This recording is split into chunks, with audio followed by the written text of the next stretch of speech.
روحانی قرآن پاک کو تفسیر کے ساتھ سننے کے لیے ہمارے چینل رفیع اکرم آفیشل کو سبسکرائب کریں اور پاس میں دیے ہوئے بیل آئیکن پہ کلک کریں اور ایسے آنے والے ہر ایک ویڈیو کو فل واچ کریں اور اپنے دوستوں کے ساتھ شیئر کریں۔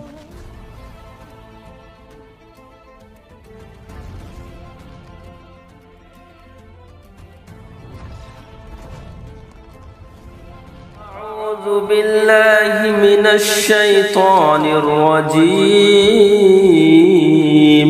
پناہ مانگتا ہوں میں اللہ کی شیطانی مردود سے۔ قالوا سبحانک لا علم لنا الا ما علمتنا انک انت العلیم الحکیم۔ بولے باقی ہے تجھے، ہمیں کچھ علم نہیں مگر جتنا تو نے ہمیں سکھایا، بے شک تو ہی علم و حکمت والا ہے۔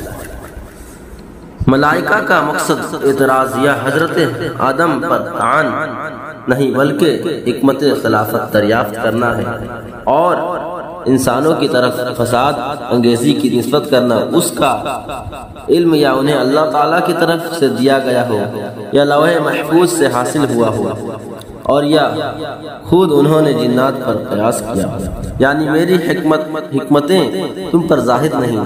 بات یہ ہے کہ انسانوں میں انبیاء بھی ہوں گے، اولیاء بھی، علماء بھی، اور وہ علمی و عملی دونوں فضیلتوں کے جامع ہوں گے۔ اللہ تعالیٰ نے حضرت آدم علیہ السلام پر تمام اشیاء و جملہ مسمیات پیش فرما کر آپ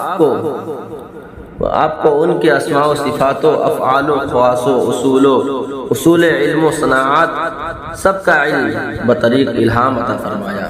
یعنی اگر تم اپنے اس خیال میں سچے ہو کہ میں کوئی مخلوق تم سے زیادہ عالم پیدا نہ کروں گا اور خلافت کے تم ہی مستحق ہو تو ان چیزوں کے نام بتاؤ، کیونکہ خلیفہ کا کام تصرف و تدبیر اور عدل انصاف ہے، اور یہ بغیر اس کے ممکن نہیں کہ خلیفہ کو ان تمام چیزوں کا علم نہ ہو، علم ہو جن پر اس کو متصرف فرمایا گیا اور جن کا اس کو فیصلہ کرنا ہے مسئلہ۔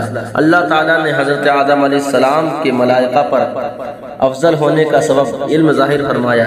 اس سے ثابت ہوا کہ علم اسماء خلوتوں اور تنہائیوں کی عبادت سے افضل ہے۔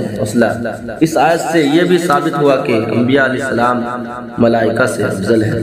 صدق اللہ العظیم۔ قرآن پاک کے تفسیر کے ساتھ فل ویڈیو واچ کرنے کے لیے ہمارے چینل کو سبسکرائب کریں اور پاس میں دیے ہوئے بیل آئیکن پہ کلک کریں اور ایسے آنے والے ہر ایک ویڈیو کو اپنے دوستوں کے ساتھ شیئر کریں اور کمنٹ کر کے آمین ضرور لکھیں۔